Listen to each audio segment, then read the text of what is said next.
साथियों नमस्ते। तो आज हम आइए पता लगाए 6.2 भाग 3 जो कि आपकी किताब के पेज संख्या 38 पे हैं, इसके प्रश्न हल करेंगे। और इससे पहले वाले जितने भी वीडियोज है वो सारे मैंने प्लेलिस्ट में डाल दिए हैं। अगर वो वीडियोज आपको देखने हो तो प्लेलिस्ट में जाकर आप देख सकते हो। प्रश्न करने से पहले हम ये समझेंगे कि क्षेत्रफल क्या होता है। तो इसकी परिभाषा है किसी बंद आकृति से घिरे क्षेत्र का माप उस आकृति का क्षेत्रफल कहलाता है। जैसे मान लो मैंने कोई बंद आकृति बनाई, ये मैंने बंद आकृति बनाई, ठीक है। अब इसके अंदर ये जितना भी स्थान है ना, इसका माप ही जो है वो क्या कहलाएगा, क्षेत्रफल कहलाएगा। यानी परिमाप और क्षेत्रफल में अंतर क्या है। परिमाप में तो हम 4 दीवारों का माप निकालते हैं, यानी यहाँ से यहाँ तक पूरा एक चक्कर लगाएंगे, ठीक है। तो इसकी जो कुल लंबाई आएगी वो इसका परिमाप होगा। लेकिन क्षेत्रफल क्या होगा, इसके अंदर वाला जो ये भाग है ना, इसका माप जब हम निकालेंगे तो इसको हम क्षेत्रफल कहेंगे। अब इस अध्याय में हमें 2 आकृतियों का क्षेत्रफल याद रखना है। एक तो है आयत, यानी आयत का क्षेत्रफल हमें पता होना चाहिए, और दूसरा है वर्ग, वर्ग का क्षेत्रफल, ठीक है। तो आयत के क्षेत्रफल का सूत्र होता है लंबाई गुणा चौड़ाई। यानी मान लो ये हमारा आयत है इस प्रकार से, ठीक है। तो लंबाई, ये हमारी लंबाई हो गई और ये हमारी चौड़ाई हो गई। अगर इन दोनों का हम गुणा कर देंगे तो हमें क्या मिल जाएगा, इसका क्षेत्रफल मिल जाएगा। अब इस सूत्र को याद करने का जो शॉर्ट फॉर्मूला है वो है ए का मतलब है क्षेत्रफल। ए का मतलब क्या होगा, क्षेत्रफल, ठीक है। ए बराबर लंबाई गुणा चौड़ाई। लंबाई को एल से लिखेंगे और चौड़ाई को बी से लिखेंगे। तो ये आपको याद रखना है। फिर वर्ग का क्षेत्रफल, हम जानते हैं कि वर्ग की सभी भुजाएं समान होती है ना। और इस एक भुजा का माप अगर हमारे पास में है, ठीक है, तो भुजा को हम किससे लिखते हैं, ए से। अगर एक भुजा का माप है तो भुजा गुणा भुजा करेंगे तो हमें वर्ग का क्षेत्रफल मिल जाएगा। यानी ए गुणा ए करेंगे तो हमें वर्ग का क्षेत्रफल मिल जाएगा। इसमें भी क्षेत्रफल को हम ए से लिखेंगे और भुजा को हम छोटे ए से लिखेंगे, ये आपको याद रखना है। अब इसका मात्रक जो है, क्षेत्रफल का मात्रक, वो क्या होता है, या तो वर्ग सेंटीमीटर होता है या वर्ग मीटर होता है। ये चीज़ मैं आपको प्रश्न में समझाऊंगा, है ना। तो आपको समझ में आ गया होगा क्षेत्रफल क्या होता है। हमें फिलहाल आयत का क्षेत्रफल और वर्ग का क्षेत्रफल, ये दोनों सूत्र याद रखने। तो चलो अब हम पहला प्रश्न देखते हैं। तो प्रश्न है 25 मीटर लंबे, यानी हमें लंबाई दी हुई है, आयताकार बाग का क्षेत्रफल, क्षेत्रफल भी हमें दिया हुआ है 300 वर्ग मीटर है। इसका मात्रक क्या है, वर्ग मीटर। इस बाग की चौड़ाई क्या होगी। यानी हमें जो दिया हुआ है पहले हम वो लिख देते हैं। सबसे पहले देखो हमें यहाँ पर लंबाई दी हुई है, लंबाई कितनी दी हुई है, 25 मीटर, ठीक है। फिर उसके बाद हमें क्षेत्रफल भी दिया हुआ है, ए हमें दिया हुआ है ना। ए हमें कितना दिया हुआ है, 300 वर्ग मीटर, वर्ग मीटर। और इस बाग की हमें क्या ज्ञात करनी है, चौड़ाई, यानी कि बी हमें ज्ञात करना है, ठीक है। ये वाला आपको लिखना नहीं है, केवल यहाँ जो लाइन मैंने खींची है इसके इस तरफ सारा रफ कार्य है, ठीक है। आपको यहाँ पर जो मैं लिखूंगा वो आपकी कॉपी में नोट करना है, ठीक है। मैंने यहाँ पर वो चीज़ें लिखी है जो यहाँ प्रश्न में दी गई है। हमें ज्ञात क्या करना है, हमें इस आयताकार बाग की चौड़ाई ज्ञात करनी है, ठीक है। तो देखो इसको हम कैसे ज्ञात करेंगे। तो देखो हम जानते हैं कि इस आयत का जो क्षेत्रफल होता है वो होता है ए बराबर लंबाई गुणा चौड़ाई, ठीक है। हमें ए का मान दिया हुआ है, ए हमें कितना दिया है, 300, तो ए की जगह हम 300 रख देंगे। लंबाई हमें दी हुई है, लंबाई कितनी है, 25, तो एल की जगह हम 25 रख देंगे, है ना। और गुणा बी की जगह हम कुछ नहीं रखेंगे क्योंकि बी तो हमें ज्ञात करना है। बात समझ में आई ना आपको। अब इसको करना कैसे है, तो देखो हमें दिया क्या है, हमें आयताकार बाग दिया हुआ है, ठीक है। तो यहाँ लिखेंगे आयताकार बाग के लिए, ठीक है। आयताकार बाग के लिए हमें क्या दिया है, इसकी लंबाई दी हुई है, कितनी दी हुई है, 25 मीटर, हमें इसकी लंबाई दी हुई है। हमें इसकी चौड़ाई जो है ज्ञात करनी है। लेकिन हमें इसका क्षेत्रफल दिया हुआ है। क्षेत्रफल कितना दिया हुआ है? 300 वर्ग मीटर। ठीक है, अब हम ए की जगह इसका सूत्र लिखेंगे। जब भी ए हमें दिया हुआ होता है तो सूत्र हमेशा ए के नीचे लिखो, ताकि हम आपको आसानी से जो है इस प्रश्न को हल कर सकते हैं ना। तो ए का जो फॉर्मूला है वो क्या है? लंबाई गुणा चौड़ाई। तो ए के नीचे आप लिख दो लंबाई गुणा चौड़ाई और बराबर के नीचे बराबर, और ये 300 है तो 300, यानी हमें लंबाई गुणा चौड़ाई का मान कितना दिया है? 300 दिया हुआ है। ठीक है, अब लंबाई भी हमें दी हुई है। लंबाई कितनी है? 25 मीटर। तो लंबाई की जगह यहाँ में 25 लिखूंगा। बी हमें नहीं दिया हुआ है तो बी की जगह बी रहने दो, और ये आ गया आपका 300। अब क्योंकि मुझे बी ज्ञात करना है तो बी को यही रहने दो और इस 25 को उधर भेजो। अब 25 यहाँ किस में है? गुणे में है ना। 25 यहाँ गुणे में है, तो जब वो बराबर के उस तरफ जाएगा तो भाग में आ जाएगा। ठीक है, यानी 25 यहाँ गुणे में है, और जब ये बराबर में उधर जाएगा तो भाग में 25 आ जाएगा। ये नियम आपको याद रखना है। ठीक है, अगर जोड़ में होता तो घटाव में चला जाता, घटाव में होता तो जोड़ में चला जाता, गुणे में है तो भाग में चला जाएगा, भाग में होता तो गुणे में चला जाता, यानी उल्टा हो जाता। तो अब क्योंकि यहाँ 25 गुणे में है तो उधर 300 के साथ भाग में जाएगा। तो यहाँ बचा कौन? यहाँ बी बचा, बराबर अपनी जगह, 300 अपनी जगह, उधर कौन गया? 25 गुणे में है तो भाग में 25 आ गया। अब जब हम भाग देंगे तो देखो 300 में 25 का भाग देंगे, 25 एकम 25, पीछे बचा 5, उत्तर 0, 25 दूना 50, कितना आया? 12। ठीक है, तो चौड़ाई हमें कितनी मिल गई? 12 मीटर मिल गई। यानी आप यहाँ नीचे लिख सकते हो आयताकार भाग की चौड़ाई बराबर 12 मीटर। अब मान लो यदि आपको ये ऊपर वाला भाग नहीं लिखना है तो भी चलेगा, आपका उत्तर केवल इतना ही है। ठीक है, यहाँ से स्टार्ट होता है ए बराबर 300 वर्ग मीटर से, इतना करोगे ना तो भी आपका उत्तर सही है। लेकिन आप पूरा करो तो थोड़ा ठीक रहेगा। ये सारा आपका रफ कार्य है, ये आपको कॉपी में नहीं करना है। अगर करना भी है तो अलग से लाइन खींच के इसको साइड में लिखना। ठीक है, अब प्रश्न 2 है, 8 रुपये प्रति 100 वर्ग मीटर की दर से 500 मीटर लंबे और 200 मीटर चौड़े आयताकार भूखंड की टाइल लगाने की लागत क्या होगी? यानी अब की बार हमें लागत ज्ञात करनी है। ठीक है, अब प्रश्न को समझो। प्रश्न में हमें क्या दिया है? एक आयताकार भूखंड दिया है। ठीक है, अब इस आयताकार भूखंड में हमें 500 मीटर और 200 मीटर की जो यहाँ पर टाइल दी है। ठीक है, ये 500 मीटर तो इस भूखंड की लंबाई है 500 मीटर, और चौड़ाई कितनी है? 200 मीटर है। ठीक है, तो ये इस भूखंड की क्या है? लंबाई और चौड़ाई है। और इसमें हमें क्या करना है? ऐसे ऐसे यूँ टाइलें लगानी है। ठीक है, ये टाइलें लगानी है, पूरे पर लगानी है, इस पूरे क्षेत्रफल पर। ये हमने क्या लगा दी? टाइलें लगा दी। अब ये प्रश्न कह रहा है कि अगर मैं 100 वर्ग मीटर पर टाइल लगाता हूँ, यानी मान लो इतने से भाग पर अगर मैं टाइल लगाता हूँ तो इसका खर्चा कितना आता है? 8 रुपये आता है। ठीक है, तो पूरी लागत क्या आएगी? तो देखो टाइल तो हम पूरी जगह पर लगा रहे हैं, पूरे माप पर लगा रहे हैं, यानी पहले हमें इसका क्या ज्ञात करना पड़ेगा? क्षेत्रफल ज्ञात करना पड़ेगा। ठीक है, फिर हम क्या करेंगे? जब हमारे पास पूरा माप आ जाएगा तो 100 वर्ग मीटर का खर्चा 8 रुपया है, तो इस पूरे का खर्चा कितना होगा वो हम निकालेंगे। प्रश्न समझ में आ गया? अब देखो प्रश्न में हमें क्या क्या दिया हुआ है।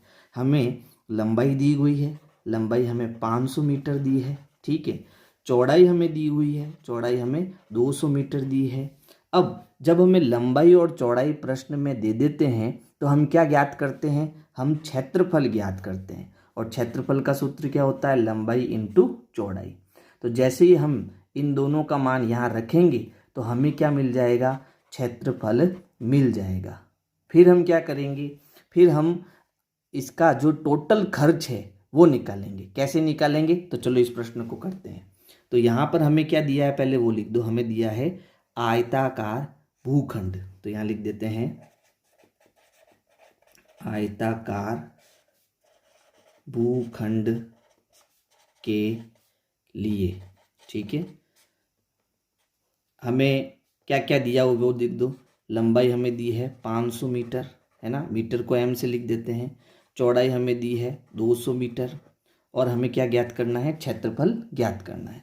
तो यहाँ मैं सीधा सूत्र लिख देता हूँ, a बराबर लंबाई गुणा चौड़ाई।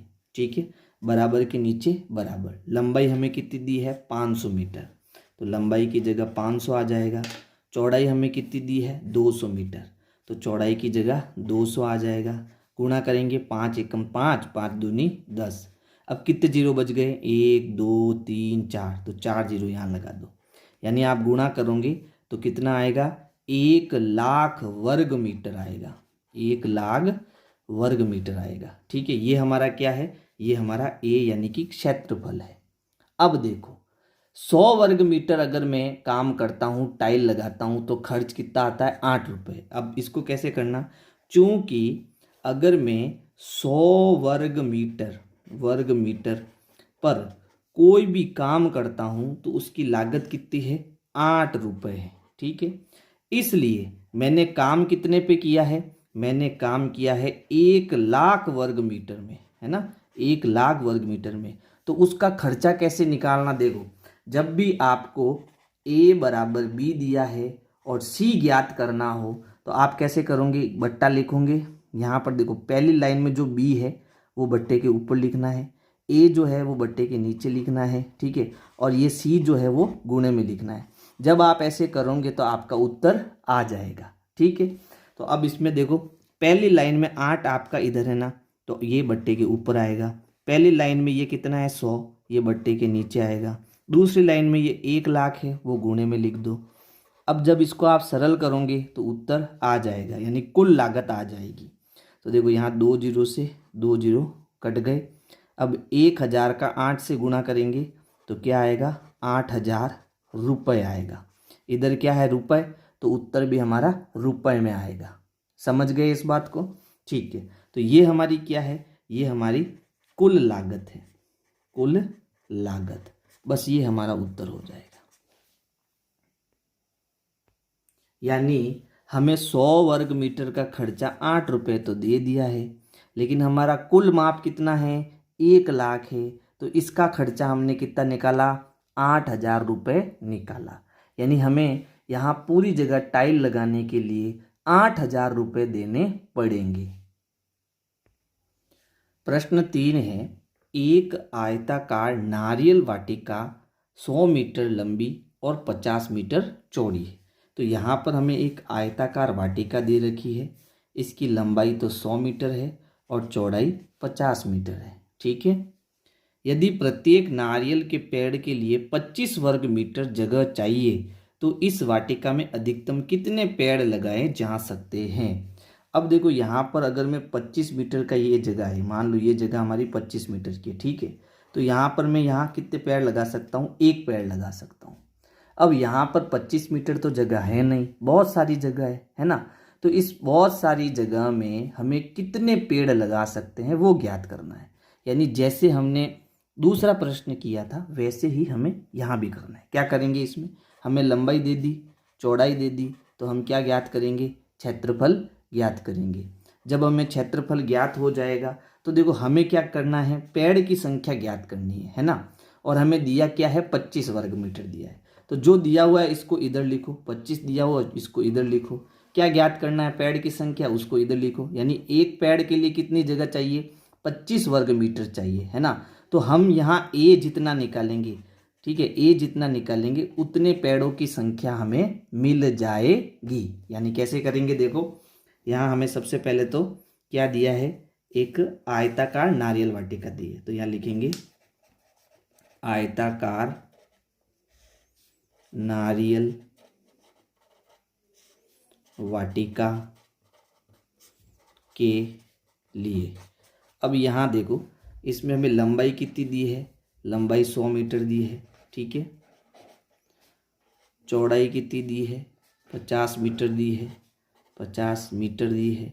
और हमें ज्ञात क्या करना है, हमें यहाँ ज्ञात करना है क्षेत्रफल, ए ज्ञात करना है। ठीक है, तो हम जानते हैं कि ए बराबर क्या होता है, लंबाई गुना चौड़ाई होता है। बराबर के नीचे बराबर, लंबाई कितनी है 100, चौड़ाई कितनी है 50, गुणा कराएंगे तो 1 का 5 से गुणा, 5 एकम 5, कितने जीरो बचे 1 2 3, तो 3 जीरो यहाँ आ जाएंगे। और क्षेत्रफल किस में आता है, वर्ग मीटर में। किस में आता है, वर्ग मीटर में। यानी ये भी मीटर, ये भी मीटर, मीटर का मीटर से गुणा वर्ग मीटर। ठीक है। अच्छा, अब हमारे पास ए तो आ गया है ना।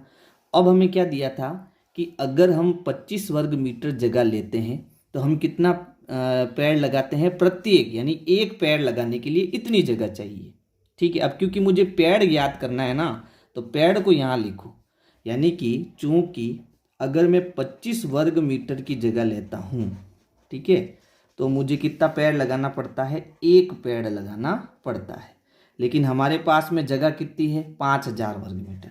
हमारे पास में 5000 वर्ग मीटर जगह है। ठीक है। तो कितने पेड़ लगेंगे, कैसे करेंगे, अभी बताया था। अगर ए बराबर बी दिया है तो सी कैसे ज्ञात करोगे, बी ऊपर लिखो, ए नीचे लिखो और सी गुणे में लिखो, उत्तर आ जाएगा। तो ऐसा ही करेंगे। इस लाइन में देखो, यहाँ 1 है, ये बट्टे के ऊपर, यहाँ 25 है, ये बट्टे के नीचे, और ये 5000 गुणे में यहाँ आ जाएंगे। ठीक है। अब देखो 25 एकम 25, 25 दूना 50, और ये दो जीरो बच गए। तो बताओ कितने पेड़ हम लगा सकते हैं। इस वाटिका में हम 200 पेड़ लगा सकते हैं। अगर आपको अच्छे से समझ में आ रहा है तो वीडियो को लाइक करना है और अपने दोस्तों को शेयर करते रहना है। ठीक है। अब हम चौथा प्रश्न करेंगे। प्रश्न 4 है, नीचे दी गई आकृतियों को आयताकार भागों में बांटकर उनके क्षेत्रफल ज्ञात कीजिए। सभी माप मीटर में दिए गए हैं। यानी हमें अलग अलग प्रकार की आकृति दी हुई है, इनमें हम ज़्यादा से ज़्यादा आयत बनाएंगे। ठीक है। और फिर इनका क्षेत्रफल हमें ज्ञात करना है। तो हम इसको आयत कैसे बनाएं, तो देखो, अगर मुझे इस चीज़ को आयत बनाना है तो मैं ऐसे लाइन खींचूंगा। ठीक है। फिर ऊपर से इसको लाइन खींचूंगा, तो एक तो ये हमारे पास आयत या वर्ग बन गया, दूसरा ये बन गया। ठीक है। तीसरा यहाँ पर अगर मैं लाइन खींचूंगा तो तीसरी आकृति हमारी ये बन जाएगी, और चौथी आकृति हमारी ये बन जाएगी। इन सभी के हमें क्षेत्रफल ज्ञात करने हैं। ठीक है। लेकिन यहाँ पर देखो, ये नीचे वाली भुजा, अगर मैं आकृति 1 की बात करूँ, ठीक है, आकृति 1 का क्षेत्रफल, ठीक है, क्षेत्रफल क्या होता है, लंबाई गुणा चौड़ाई, यही होता है सूत्र, है ना। तो देखो लंबाई इसमें कितनी है, लंबाई यहाँ 3 लिखी हुई है, तो लंबाई तो 3 आ गई। चौड़ाई इसकी कितनी है, तो देखो चौड़ाई भी 3 है हमारे पास में, चौड़ाई 3 आ गई। तो 3 गुणा 3 कितना हो गया, 3 3 9 वर्ग मीटर। अब क्योंकि यहाँ दिया हुआ है ये सब आकृतियाँ मीटर में है, और क्षेत्रफल हमारा किस में आएगा, वर्ग मीटर में। ये हो गया। अब आकृति 2 को लेते हैं, ये वाली आकृति 2 का क्षेत्रफल, सूत्र क्या होगा, लंबाई गुणा चौड़ाई। ठीक है। अब आकृति 2 में देखो, यहाँ लंबाई हमें ये दे रखी है 2, तो लंबाई तो 2 हो गई। लेकिन देखो हमें चौड़ाई नहीं दी हुई है ना। तो चौड़ाई कैसे निकालेंगे भाई, यहाँ से यहाँ तक तो कितना आ गया, 3 आ गया, क्योंकि आयत के आमने सामने की भुजा बराबर होती है। तो ये 3 है, तो ये 3 हो जाएगी। अब ये पूरी मेरे पास कितनी है, 4।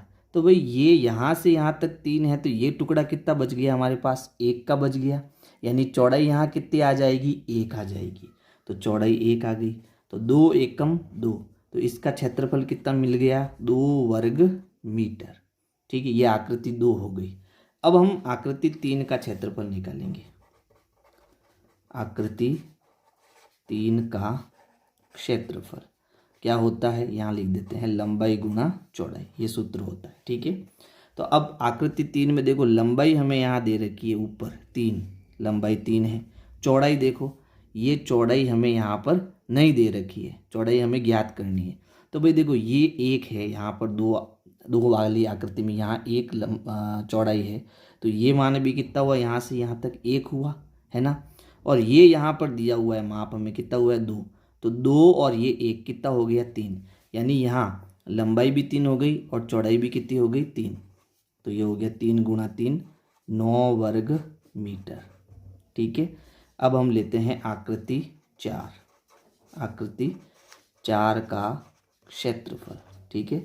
सूत्र क्या होगा, लंबाई गुणा चौड़ाई, ठीक है। आकृति 4 में देखो, अब यहाँ पर भी माप हमें दिया हुआ नहीं है और यहाँ पर भी हमें माप दिया हुआ नहीं है, ठीक है। यहाँ हमें दिया हुआ 1, यानी ये कितनी है, इसकी चौड़ाई 1 है। और ये कितनी है, ये पहले से हमें ध्यान है कि भाई 2 और 1 3, ये 3 है तो ये पूरी भी कितनी होगी, 3 हो गई। 3 और ये 1 कितना हो गया, 4। यानी यहाँ से यहाँ तक की जो माप है वो आ गई 4, है ना। और ये वाली माप हम कैसे ज्ञात करेंगे, तो देखो ध्यान दो, ये कितनी है आपकी 3, ठीक है। और ये कितनी है माप 4, तो 3 और 4 कितनी हो गई, 7 हो गई, ठीक है। अब इसमें से मैंने ये 2 निकाल दिया, फिर ये 3 निकाल दिया, ठीक है। तो 2 और 3 5, यानी 7 में से 5 निकाल दिया, कितना बचा, 2। तो ये टुकड़ा हमारे पास कितना बचा, 2 बचा, ठीक है। यानी कि इस पूरी लंबाई में से ये टुकड़ा निकाल दिया, ये टुकड़ा निकाल दिया, तो ये टुकड़ा कितना बचा, 2 का बचा। समझ में आया आपको, ठीक है। तो यहाँ लंबाई हमारे पास 2 है और चौड़ाई कितनी है, 4। लंबाई 2 है, चौड़ाई 4 है, और 2 चौके 8 वर्ग मीटर। ये हो जाएगा आकृति 4 का क्षेत्रफल। अब हम लेते हैं आकृति बी के लिए, ठीक है। आकृति बी यानी कि ये वाला। तो इसमें आयत बनाने के लिए देखो, यहाँ पर एक मैं लाइन खींच देता हूँ और यहाँ एक मैं लाइन खींच देता हूँ। तो एक आयत ये है, दूसरा ये है और तीसरा ये है। अब पहले हम आकृति 1 का क्षेत्रफल निकालेंगे। आकृति 1 का क्षेत्रफल, सूत्र क्या होता है, लंबाई गुणा चौड़ाई, है ना। तो देखो यहाँ लंबाई ये है, यहाँ पहले से दी हुई है 1, ठीक है। चौड़ाई यहाँ पर देखो, ये देखो, ये माप हमारा कितना है, देखो ध्यान से देखना, ये यहाँ से यहाँ तक 2 है, ठीक है। तो ये भी 2 हुआ और ये भी 2 हुआ। ये पूरा हमें 3 दिया है, यानी ऊपर वाला 1 है और नीचे वाला 2 है ना। यानी लंबाई तो 1 हो गई और चौड़ाई कितनी हो गई, 2। तो ये हो गई चौड़ाई 2। दोनों को गुणा करेंगे तो कितना आएगा, 2 एकम 2, 2 वर्ग मीटर। देखो m के ऊपर मैंने घात 2 लिखा है, तो वर्ग मीटर जैसे हम लिखते हैं ना, वर्ग मीटर, तो इसको हम गणित में ऐसे लिख सकते हैं, ये हो गया मीटर और ऊपर छोटी सी घात 2। तो इसको पढ़ना कैसे है, वर्ग मीटर, वर्ग मीटर। तो ये मैंने लिख दिया वर्ग मीटर। यानी पहली आकृति का क्षेत्रफल कितना आया, 2 वर्ग मीटर। अब हम आकृति 2 को लेते हैं, ठीक है। आकृति 2 का क्षेत्रफल, सूत्र क्या हो जाएगा, लंबाई गुणा चौड़ाई, है ना। अब देखो इसकी लंबाई ये यहाँ से यहाँ तक कितनी है, 5, लंबाई 5 हो गई। चौड़ाई मैंने यहाँ निकाल दी, देखो पूरी 3 थी, ये 2 हो गई, तो ये कितनी बची, 1, ये 1 हो गई। गुणा करो, 5 एकम 5, तो इसका क्षेत्रफल आ गया 5 वर्ग मीटर। अब हम आकृति 3 का क्षेत्रफल निकालते हैं। आकृति 3 का क्षेत्रफल, सूत्र हो जाएगा लंबाई गुणा चौड़ाई। तो इसमें देखो लंबाई कितनी है, यहाँ पहले से दी हुई है 1, और चौड़ाई कितनी है, यहाँ पहले से दी हुई है 2, ठीक है। गुणा करेंगे तो 2 वर्ग मीटर।